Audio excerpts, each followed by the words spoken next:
For this video, we're going to look at making your images pop so they have a bit more life and seem to have more vibrancy and look a bit more exciting than what they usually do.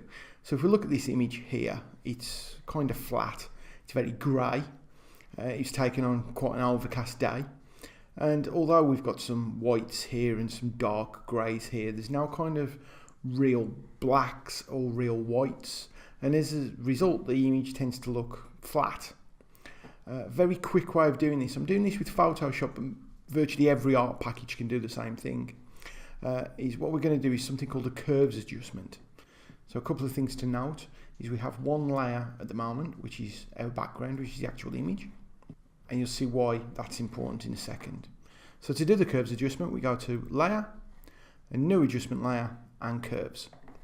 It'll ask you to give your layer a name. We'll just keep it at Curves 1 for now, but obviously you can give that a better name if you want. Leave everything else as default and click OK. Now you'll notice we've not only got the background, we now have this Curves 1 layer at the top. And a properties box will have opened down here.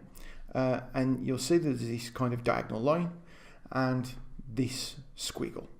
Depending on your image, depends on what this squiggle looks like, but you'll see in a second what we're going to do. So we're going to drag this line. If we start at the bottom and we drag it down, you'll notice the image, it's not getting darker so much as the blacks are just getting blacker. And then if we drag from the top, you'll see that the whites are getting whiter. And if we go a little bit too far for this, you'll notice that that's a very high contrast image. But if we just pull these lines in,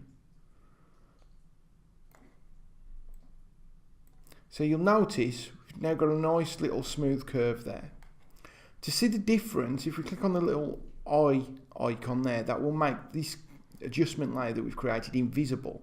So that's the original, and you'll see by clicking on it that it's just made the image pop a bit more. It's very much a balancing act, so you can go too far.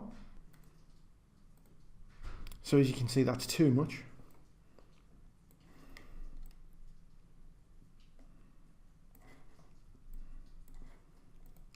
But that is just about right. And that is a very quick way of making your images pop a little bit more than what they did, particularly when they've started out quite flat.